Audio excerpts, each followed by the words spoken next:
desse santuário, abrissem suas Bíblias em Gênesis, no capítulo de número 22. Gênesis, capítulo de número 22.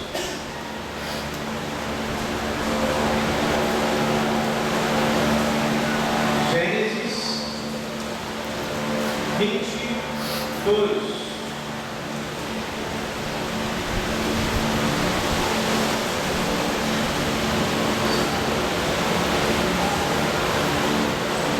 Quem achou, diga amém. Quem não achou, diga misericórdia. Gênesis 22 diz assim o texto sagrado: depois dessas coisas, sucedeu que Deus provou a Abraão, dizendo-lhe: Abraão, e ele respondeu: estou aqui. E Deus prosseguiu: toma agora teu filho, teu único filho, Isaque, a quem amas, vai à terra de Moriá e oferece ali um holocausto sobre um dos montes que te mostrarei. Abraão levantou-se de manhã cedo, preparou seu jumento, tomou todos os seus servos e Isaque seu filho, e tendo cortado lenha para o holocausto, partiu para o lugar que Deus lhe havia mostrado. Ao terceiro dia, Abraão levantou os olhos e viu o lugar de longe. Então Abraão disse aos seus servos: ficai aqui com o jumento, eu e o moço iremos até lá, e depois de adorar, voltaremos. Abraão pegou a lenha do holocausto e colocou-a sobre Isaque seu filho.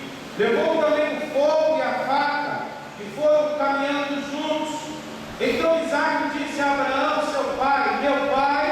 Respondeu Abraão: estou aqui, meu filho. Isaque perguntou: o fogo e a lenha estão aqui, mas onde está o cordeiro para o holocausto? Abraão respondeu: meu filho, Deus mesmo proverá o cordeiro para o holocausto. E os dois iam caminhando juntos.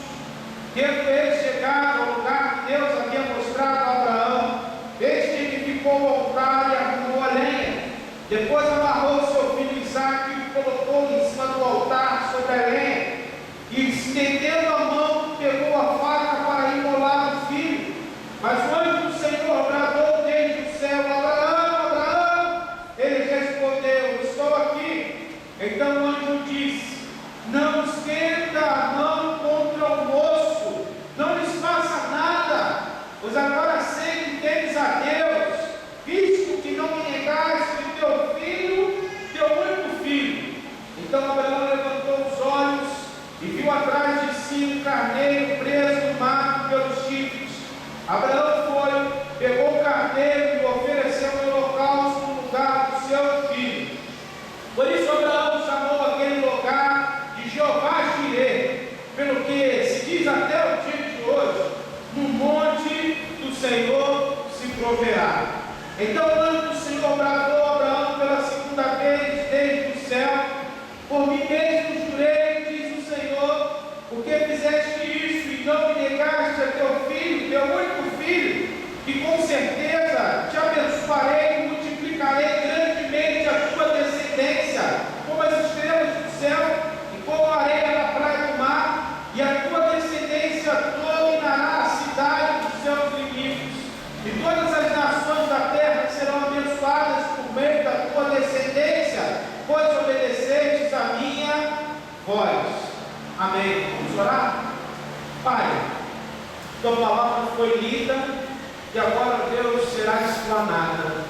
Pedimos ao Senhor, Deus, o auxílio do teu Espírito, que produza, ó Deus, nos nossos corações terra fértil, para que a tua palavra que está sendo semeada caia em terra boa e produza frutos de 30, 60 e 90, conforme a tua boa vontade. Ajuda-nos, ó Deus, ajuda esse humilde servo na condução da tua palavra. Que, ó Deus, possamos ser instrumento de bênçãos para a vida dos nossos irmãos. Fica conosco, nós rogamos, Pai, e o fazemos em nome de Jesus. Amém. Eu queria lembrar a vocês o contexto primeiro que esse texto está inserido. Deus havia, desde Adão, feito alianças com os homens. A primeira aliança que Deus faz é a aliança chamada adâmica. Deus aparece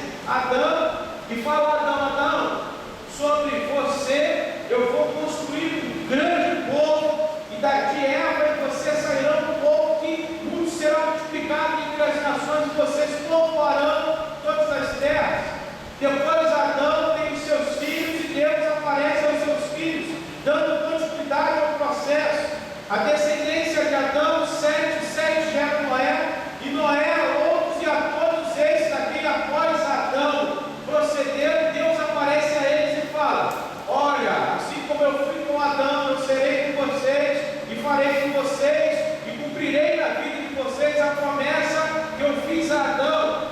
A partir do capítulo 12 de Gênesis, aparece esse homem chamado Abraão, ainda nem Abraão, e Deus aparece a Abraão e fala a Abraão: Abraão, sai da tua terra, da tua parentela, e vai para uma terra que te mostrarei. Só que esse homem já tinha seus 90 anos, quando Deus apareceu a ele pela primeira vez, e a sua esposa tinha 80 anos, um casal de pessoas idosas. E Deus diz a eles: sobre a descendência de vocês eu darei continuidade e farei uma grande nação. Aquela promessa pareceu aos olhos de Abraão naquele momento, de Sara, sua esposa, uma coisa tão rixosa, que Sara, em determinado momento, chega a rir, e ela ri e fala: olha, eu já tenho 90 anos, já se havia passado das 10, por acaso eu posso gerar filhos na minha velhice? E a Bíblia diz que o anjo disse a ela que para Deus não há impossíveis. E Deus cumpre a promessa que faz aquele casal e dá a eles um filho. Esse filho se chama Isaac. Isaac significa alegria, Isaac significa festa, celebração. Isaac é o filho da promessa, é o cumprimento físico. Toda vez que Abraão e a sua esposa olhavam para Isaac, eles olhavam a promessa de Deus revelada e cumprida na sua vida. Isaac era o memorial da fidelidade de Deus na vida daquele casal. Mas Isaac começou a tomar conta plenamente da vida de Abraão. Isaac começou a se tornar na vida de Abraão não mais uma bênção, mas uma maldição. Abraão começou a deixar o Senhor de lado. Abraão começou a deixar os propósitos que Deus havia estabelecido para ele de lado, e começou a se apegar demais a Isaac, o filho da promessa. Jesus disse algo interessante no Novo Testamento. Jesus disse que quem quer seguir a Ele deve tomar a sua cruz e o seguir. E Ele continua e diz: aquele que ama mais ao seu pai, à sua mãe, ao seu irmão, a qualquer outro, mais do que a mim, não é digno de mim. O que Deus estava pedindo a Abraão ali era que Abraão colocasse novamente Deus em primeiro lugar na sua vida. Abraão havia tirado Deus e colocado Isaac como primícia da sua vida. E aí, eu queria pensar com vocês algumas coisas, algumas atitudes que apontam a aliança que Deus fez com Abraão. De modo nenhum, Deus nunca quis o sacrifício de Isaac. Deus nunca pediu. O desejo do coração de Deus não era que Abraão sacrificasse seu filho. Aquilo era coisa dos pagãos. O nosso Deus não trabalhava dessa forma. O desejo do coração de Deus era ver aonde estava o coração de Abraão. Quando Abraão estava pronto a cometer aquele ato, o anjo clama do céu e diz: não faça isso. Deus viu e contemplou o seu coração e viu que, além de você amar Isaac, você ama muito mais a ele. E algumas coisas da aliança que Deus faz com Abraão, ela fica muito bem estabelecida nesse texto, ela fica muito clara nesse texto. E se eu e você queremos ter uma aliança com Deus, aliança é um simbolismo de compromisso. Quando nós nos casamos com alguém, nós damos a essa pessoa uma aliança. A aliança que nós damos à pessoa é de ouro, simbolizando, sendo ouro o metal mais precioso, a preciosidade de uma relação. A aliança ela não tem início e não tem fim, porque quando nós fazemos uma aliança com uma pessoa, é uma aliança que perdurará para sempre.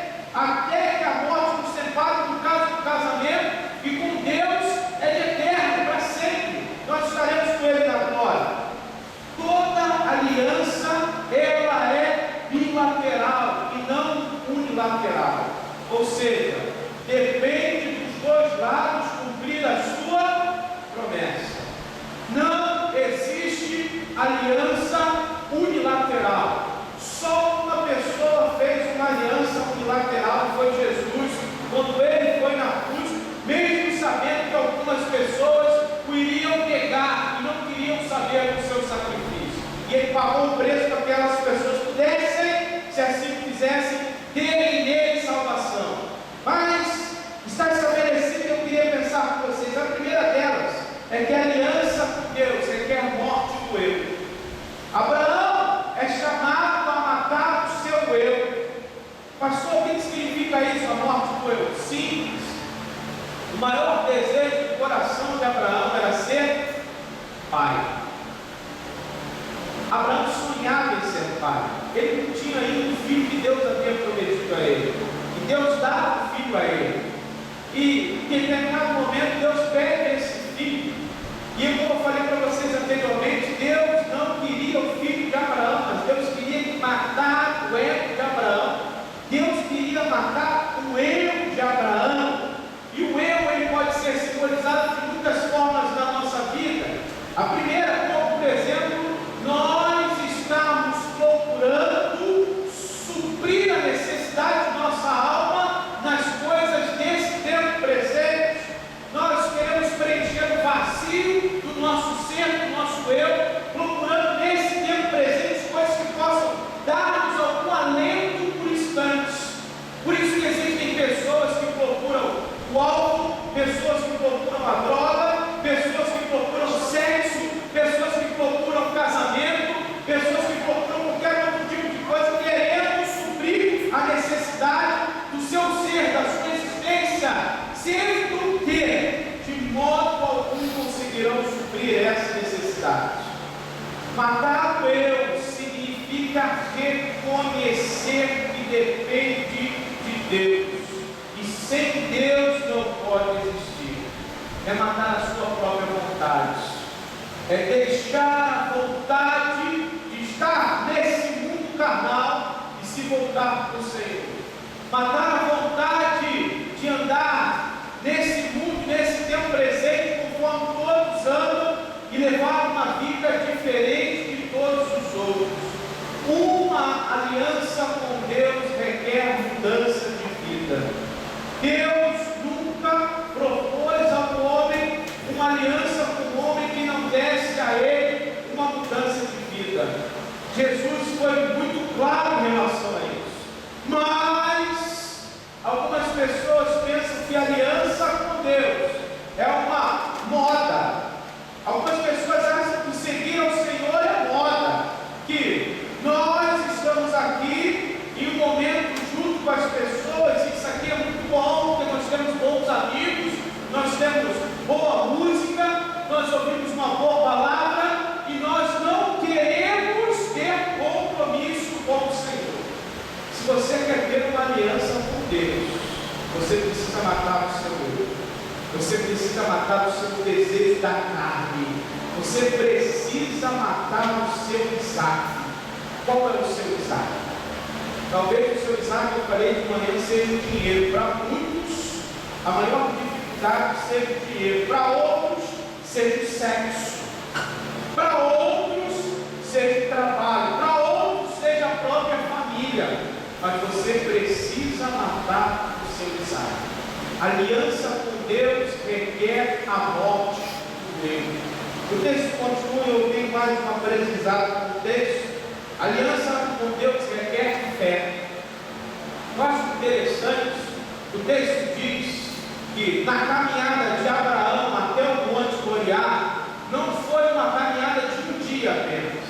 O texto diz que Abraão pegou os seus servos, pegou o seu filho, pegou a faca, pegou o fogo, a lenha, embalou aquele negócio todo e foi em direção para fazer aquilo que Deus havia falado, o sacrifício. E na caminhada até o Monte Moriá foram 3 dias. E aí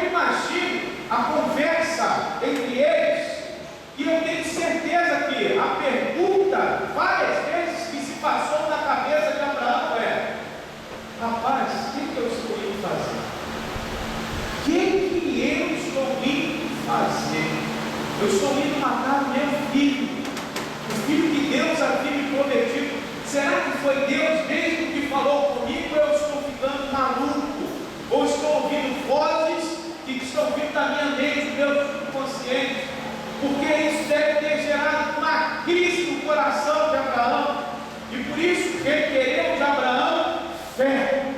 A fé, diz o autor aos Hebreus, é aquilo que nós não enxergamos, não vemos, mas cremos. É o cumprimento da promessa de Deus. Muitas pessoas pensam que fé, como diz Soren Kierkegaard, um filósofo existencialista, que fé é um salto no escuro. Fé não é um salto no escuro. Nós estamos saltando para o braço dos nossos Pai Celestial. E sabemos que fé é confiar no caráter de Deus. Diz o autor aos Hebreus que Abraão creu que mesmo que seu filho morresse, Deus teria poder para ressuscitá-lo dentre os mortos. Sabe o que é isso? Fé. E aí a aliança com Deus requer de nós fé. Fé para os mais diversos momentos da vida. Fé, em primeiro lugar, para crer que só há um único meio pelo qual devemos nos achegar a Deus, através de Cristo Jesus, nosso Senhor. Fé, porque sem fé, diz o próprio autor aos Hebreus, é impossível agradar a Deus. Haverá momentos em nossas vidas, meus irmãos, que nós teremos que ter fé, dar um passo confiando no caráter de Deus. Eu falei isso algumas vezes com os irmãos. Eu, em determinado momento da minha vida, gerenciei um RH. Nessa gerência eu tive que abrir mão, porque foi me solicitado a fazer algumas coisas que não convinham com a nossa crença, com a nossa fé. E aí, na verdade, o dono da empresa queria que eu burlasse algumas coisas para que ele pudesse de alguma forma ser beneficiado perante a Receita Federal. Eu não conversei e não pensei duas vezes. Você pode me mandar embora, eu não vou fazer isso. A grande questão é, onde está a nossa fé? Eu já era casado, com uma filha pequena, pagando aluguel, e aí a grande questão é, eu confio no meu trabalho ou eu confio no Senhor? Nós, em muitos momentos de nossa vida, teremos que ter fé para cumprir a aliança que Deus requererá de nós. Se nós olharmos para esse tempo presente com o coração duro, movido pelos valores desse tempo presente, jamais seremos norteados pela fé.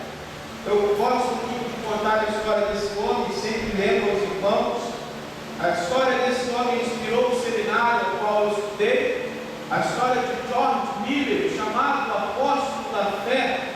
O apóstolo da fé, George Miller, viveu no século XVIII, um dos séculos de maior declínio moral e ético da história da Inglaterra. E George Miller fundou um dos maiores orfanatos que esse mundo já conheceu.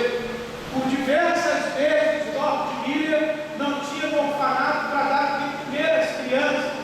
E a palavra de George Miller sempre era a mesma: nós não iremos pedir ajuda a homem algum. O nosso sustento vem do Senhor. E eles dobravam o seu joelho, oravam ao Senhor, e o Senhor mandava os recursos. Certa vez nós estávamos no seminário e a tia Tabita, saudosa tia Tabita, mãe do pastor Leander Carlos Miranda Pinto, esposa do pastor Roberto, saudoso pastor Roberto Miranda Pinto, tia Tabita contava a história de que certa vez eles estavam num momento muito difícil no abrigo Betel, que é o lugar onde cuida das velhinhas, são paradas muitas das vezes com suas famílias. E não tinha naquele tempo para dar o que comer àquelas senhoras, e era um momento muito difícil financeiro da história da vida do seminário. E aí, o pastor Miranda Pinto, então, convocou a todos que estavam ali presentes a dobrarem o seu joelho e a orar. E eles oraram ao Senhor, pediram ao Senhor que suprissem a necessidade do seminário.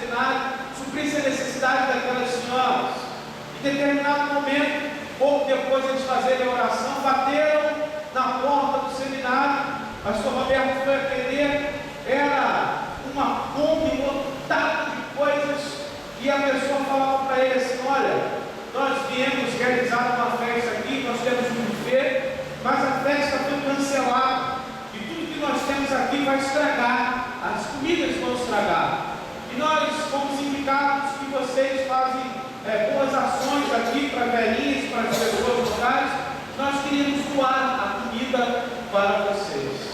E a necessidade daquelas senhoras do seminário foi suprida pela fé de um homem de Deus, que creu na promessa de que Deus suprirá todas as nossas necessidades. A vida e a aliança com Deus requer de nós fé. Haverá momentos na vida que você terá que dobrar o seu joelho sozinho, quando tudo parecer contrário, e você continuará crendo que Deus agirá ao seu favor. Eu posso ouvir um amém? Amém. Glória a Deus por isso. A aliança com Deus requer mais uma coisa que eu encontro no texto: fidelidade. Deus só faz alianças com pessoas que cumprem a aliança. Deus requer fidelidade. Pastor, mas como é que eu encontro pessoas que dizem que são cristãs e logo depois se desviam e vão para o mundo? O apóstolo João dá a resposta desse fato na sua epístola. João diz: eles estavam entre nós, mas nunca foram um de nós. Eles nunca fizeram de fato uma aliança verdadeira com o Senhor. Eles nunca tiveram o seu coração transformado pelo Senhor.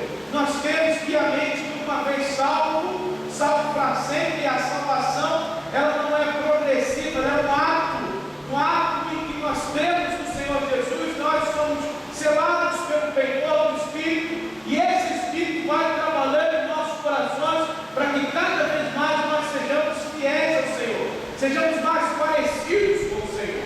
E Abraão foi requerido por Deus a ser fiel, entregando o que ele tinha de melhor. O que eu estou querendo dizer com isso? Deus requererá de você fidelidade. Deus requererá de você fidelidade na sua vida familiar. Deus requererá que você seja um bom marido, uma boa esposa, um bom filho, uma boa filha. Deus requererá de você que você cumpra os preceitos dessa palavra. Deus requererá de você que você não viva somente olhando para o seu próprio umbigo, como se nada e mais ninguém existisse no mundo. Deus requererá de você que você cumpra os propósitos dele nesse tempo presente. Meus irmãos, diz o apóstolo Paulo escrevendo aos crentes de Éfeso, que nós não somos salvos pelas boas obras, nós não somos salvos por aquilo que nós fazemos, mas ao sermos salvos por Jesus, somos separados para fazer as boas obras, sermos pessoas melhores, sermos melhores em nossa família, sermos melhores em nosso trabalho, sermos melhores na nossa igreja, chegando junto do que for. Meus irmãos, nós precisamos ser fiéis ao Senhor. Eu falei essa semana mais uma vez, nós tivemos duas grandes perdas no decorrer dessas minhas férias de 15 dias. Primeiro foi chamado ao Senhor o pastor José Baltazar, pastor de nossa congregação da igreja de Belfor Roxo, e depois dessa semana foi chamado ao Senhor a irmã Conceição, uma irmã que durante 16 anos promoveu na sua casa uma reunião de oração ininterrupta, aqui bem pertinho de nós. Uma mulher fiel ao Senhor, uma mulher que todo domingo virava para mim e falava: pastor, estou orando pela sua vida e pela sua família. Pastor, eu não me esqueci dos pedidos de oração que foram feitos, eu estarei levando ao nosso grupo de oração. Pastor, aqui está a minha contribuição mensal, pastor. E meus irmãos, o que me preocupa é que essas pessoas que são fiéis ao Senhor estão sendo chamados à presença do Senhor, e as pessoas que estão dando continuidade a esse legado não estão conseguindo ser fiéis ao Senhor como esses irmãos que estão sendo chamados à presença do Senhor são. O que eu quero dizer com isso? Martim Lutero, o grande reformador, privilegiasse a sua vida pessoal em detrimento a entregar a sua vida por amor ao Senhor para revolucionar a história da igreja. Imagine você, se os fundadores dessa igreja não tivessem investido o seu tempo, a sua vida, o seu dinheiro, tudo que tinham para que essa igreja fosse fundada. Talvez a grande maioria que está aqui presente, que conheceu o Evangelho aqui, não estaria aqui hoje ouvindo essa palavra. Deus requer de nós fidelidade. E a palavra de Jesus é: buscai primeiro o reino. Não ouvi, está baixo. Buscai primeiro e toda a sua justiça, e as demais coisas lhe serão acrescentadas. E aí, irmãos, Deus requer de nós fidelidade. A aliança, como eu falei, ela é bilateral. Deus tem para nós bênçãos, mas Deus também requer de nós algumas coisas. Se nós amamos o Senhor, nós temos que cumprir essas coisas. Abraão entregou o seu filho, crendo que Deus proveria, se preciso fosse ressuscitando ele da morte. Por último, a aliança requer vida no altar. Abraão levou o seu filho para o altar. Altar, irmãos, é um lugar de sacrifício. No Antigo Testamento não existia ainda o sacrifício perfeito de Jesus, e o que aplacava a ira de Deus sobre o povo era os sacrifícios de animais, diz o próprio autor aos Hebreus. Lugar de sacrifício se chama o altar. O apóstolo Paulo escreveu aos crentes de Roma, em Romanos capítulo número 12, ele diz que nós devemos nos apresentar ao Senhor como um sacrifício vivo, agradável, santo ao Senhor. Se nós queremos ter uma aliança com Deus, uma vida de plenitude de Deus, nós temos que, de fato, estar com a vida no altar do Senhor. Mas para estar com a vida no altar do Senhor, a gente tem que tomar algumas atitudes imediatas. Eu me lembro que quando Israel estava vivendo um dos maiores declínios espirituais da sua vida, da sua existência, o profeta Elias apareceu desafiando os profetas de Baal e Acera. As pessoas acreditam somente que geralmente falam dos 450 profetas de Baal, mas o texto diz que Elias desafiou os 450 profetas de Baal e os 450 profetas de Acera. Eram 900 profetas contra um único homem. E a Bíblia diz que o altar de sacrifícios, aonde Israel sacrificava ao Senhor, estava destruído. O altar estava destruído. Sabe o que significava isso? Não poderia haver sacrifício. Elias teve que primeiro reconstruir o altar, preparar o altar, para depois botar ali que seria sacrificado, para então Deus receber o sacrifício. Se nós queremos ter uma vida no altar, uma vida de aliança com o Senhor, nós temos que ter uma posição de reconstrução da nossa vida com o Senhor. Como é que eu faço isso, pastor? Primeiro, entendendo que Deus tem um plano para a sua vida. Entendendo que você não está aqui por acaso, que a vida não é simplesmente um passar aqui e depois acabou. Entendendo que Deus ama você de uma forma muito, muito tremenda. Segundo, entendendo que o jeito que você está levando a sua vida desagrada a Deus. Que a Bíblia diz que todos nós pecamos, e o pecado gera morte. Você deve reconhecer que você é um pecador. Você carece da graça de Deus para alcançar o favor de Deus. Terceiro, encontrar em Cristo Jesus salvação para a sua vida. A Bíblia diz que só há um mediador entre Deus e os homens, Jesus Cristo, o homem. O apóstolo Pedro, falando lá em Atos dos Apóstolos, ele diz que só há um nome pelo qual, nesse tempo presente, nós sabemos de ser salvos. Esse nome é o nome maravilhoso de Jesus Cristo. E por último, se arrependendo dos seus pecados, colocando a sua fé nesse Jesus. Quando você fizer esse passo, esses 4 passos, você estará encontrando novamente o Senhor e reconstruindo a sua vida, para que Deus possa então habitar em você e fazer uma aliança com você. Queria que você abaixasse sua cabeça, fechasse seus olhos.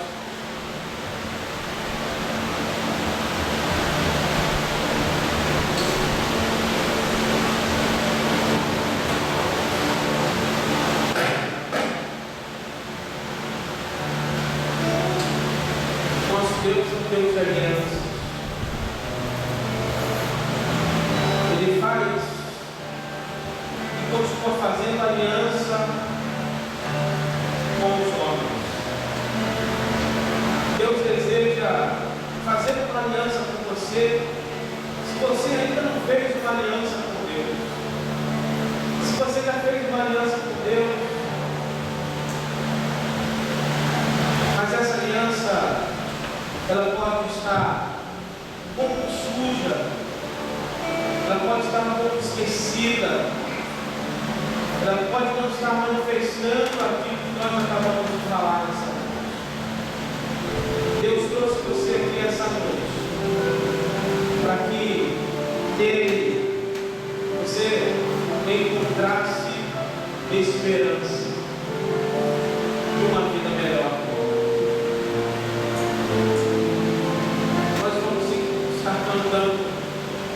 Canto bem conhecido. Depois disso nós vamos estar orando, Senhor. Queria pedir a você que você se colocasse de pé. Vamos adorar o Senhor por esse canto.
coração nessa noite.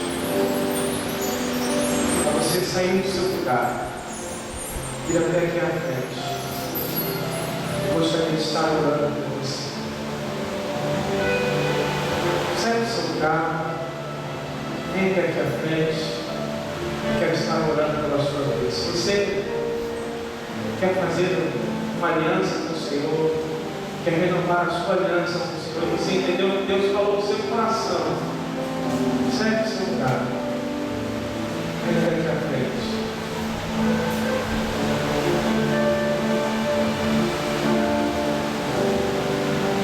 Não tenha vergonha disso. A Bíblia diz que passar dinheiro vai pelo caminho tirando as sementes que são plantadas. Não deixe que ele tire essa semente do seu coração. Se você entendeu o que o Senhor falou no seu coração, saia do seu lugar, um ato de fé. Venha até aqui à frente. Eu gostaria de orar por você.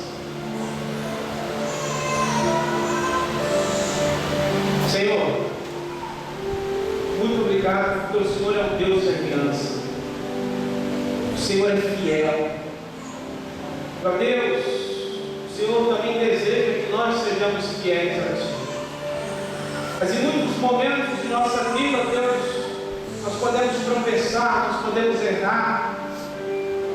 Mas nós cremos, ó Deus, que a Tua bondade, a Tua misericórdia, a Tua graça sempre estará conosco, nos proporcionando uma nova oportunidade.